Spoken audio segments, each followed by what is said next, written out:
சின்ன சேனலுக்கு எதா இருந்தாலும் அது கொஞ்சம் ஆதரவு கொடுங்க. உங்க பொண்ணான கையை கொண்டு அந்த பெல்லில் தட்டிடுங்க. அவங்களுக்கு சப்ஸ்கிரைபர் 5-10 ஏறுனா அவங்க மனசு சந்தோஷப்படும். அவங்க வீடியோவும் பாருங்க. அன்பார்ந்த தோழர்களே, கருப்பு சட்டைக்காரங்கிறாங்கன்னா கதி கலங்குவான் ஆர்எஸ்எஸ். இது அவனுக்கு தெரியும். ஏன்னா இந்த ஆர்எஸ்எஸ் காரன் இருக்கிறதே தெரியாது. அவன் ஊரையே பத்தாக்கி வச்சுவான் ஒரு கிராமங்கள்னா, அது அவன் வேலை.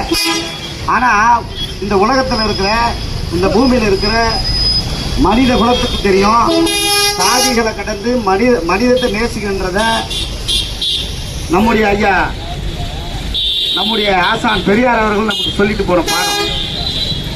இந்த சூத்திர பயலுடைய பட்டம் எப்போ ஒழியுதோ அன்னைக்கு தான் நம்ம உருப்படும் சொல்லிட்டு போயிருக்கிறாரு. அது மட்டுமல்ல, ஏழை பணக்காரர் இருக்கக்கூடாது, முதல்ல மனது அளவில் பேதகமே இருக்கக்கூடாது. ஆண் பெண்லாம் இன்னைக்கு நம்ம வீட்டு பெண்கள்லாம் இன்னைக்கு வேலைக்கு போயிட்டு இருக்கிறாங்கன்னா அதுக்கு காரணம் தந்தை பெரியார். நம்ம குழந்தைகளுக்கு இன்னைக்கு இந்த தமிழ்நாடு அரசாங்கம் பல்வேறு நலத்திட்டங்களை செய்யறாங்கன்னு சொன்னா, பெண் கல்வி முக்கியம் சொல்றாங்கன்னா அது நம்முடைய ஐயா பெரியாரின் கொள்கை. ஆக அந்த பணியில் தான் நாங்கள் தொடர்ந்து ஈடுபடுறோம். ஒரு போராட்டக்காரனுக்கு ஓய்வு என்பது கிடையாதுன்றாரு கார்ல் மார்க்ஸ். எனக்கு முன்னாடி பேசின நம்முடைய சேரிக்குழு அண்ணன் சேட்டு அவங்க சொன்னாங்க, இந்த சூத்திர பசங்க தான் இந்த பிஜேபி காரனுக்கு போய் எடுபடி வேலை பார்த்துட்டு இருக்கிறான் பேனர் கட்டிக்கின்னு. அவனுக்கு லட்சியமெல்லாம் ஒன்றும் கிடையாது. அவன் அந்த மேடை விட்டு இறங்கணும் தான் சொல்கிறான்.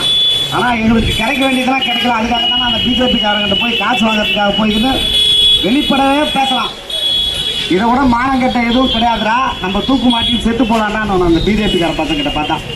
அவனுக்கு என்னன்னா சர்ச்சை அடிக்கிட்டோ மசூதி அடிக்கிட்டோ சாதி மத கலவரத்துக்கான அவன் ஈடுபாடு தயாராக தமிழ்நாட்டில் இருக்கிறவன் பிஜேபிக்காரன்.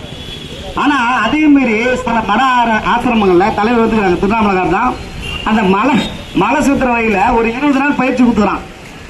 அங்க போய் அந்த தயிர் சோறு சாப்பிட்டு அங்க மாட்டுக்கறி பிரியாணிலாம் கொடுக்க மாட்டான். அது ஏன்னா புரதச்சத்து இருக்குது, அது கோமாடா பண்ணிட்டாங்கன்னு சொல்லிடுவான்.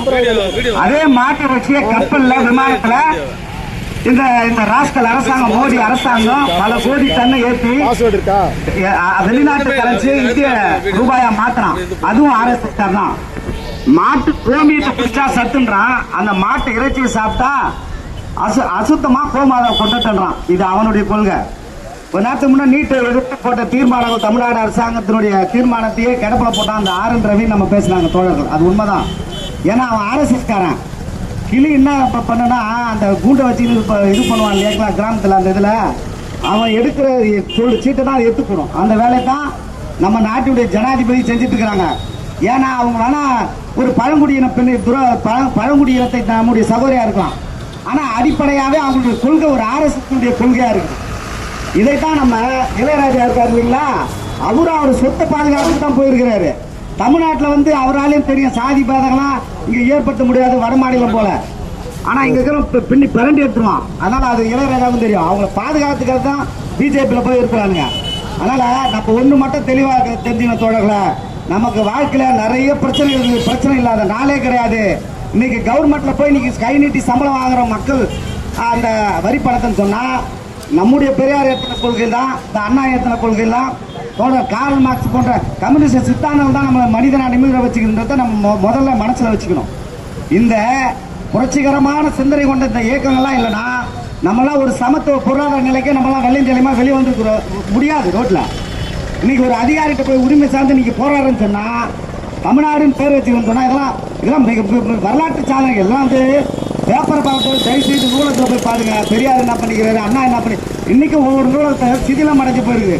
நான் சொல்லி இதே உணவுத்துறை அமைச்சர் இப்போ இருக்காரு அண்ணா வேலண்ணா, ஒரு நூலகம் ஒன்று தந்தார். நான் கசப்பாங்க சட்டமன்றத்தில் வந்தாரு. ஆனால் 10,000 புத்தகம் இருக்குதுன்னா பாதுகாக்க முடியல. ஒன்றிய சிவகுமார் அண்ணன் வீட்டுக்கு பார்த்துல அந்த நூலகம் இருக்கு. இங்கே நீங்க எங்களுக்கு சாக்லேட் தரீங்க, ஸ்வீட் தரீங்க, இந்த நூலகம் எடுத்துட்டு ரொம்ப மகிழ்ச்சி.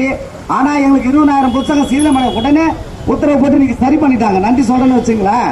இன்னும் 2 நாள் அந்த நூலகம் வெளியே வரப்போகுது. இந்த நூலகத்தை நான் எதுக்காக அதை குறிப்பிட்டு சொல்றேன்னா, இவ்வளவு வேலைகளும் செய்யறது நம்முடைய பெரியாரால் தான் நம்ம மனசுல வச்சுக்கணும். அந்த இயக்கம் தான் இன்னைக்கு நம்மளை வடிகட்டிய பொய் சொல்லி நம்மளாம் வேலை வாய்ப்புல முன்னேற்றம் வந்துடக்கூடாது, உச்ச நீதிமன்றத்தில் ஜட்ஜ் ஆகிடக்கூடாது, சுப்ரீம் கோர்ட்டு பல்வேறு அரசு பதவிகளில் மேல வந்துடக்கூடாது ஒரு கேடுகட்ட எண்ண புத்தியால் தான் இந்த நீட்டை கொண்டு வரான்.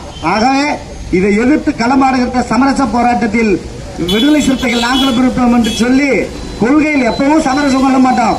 பெரியார் இயக்கத்தோட எங்களுடைய தலைவர் எழுச்சி தமிழர் இருப்பாங்க.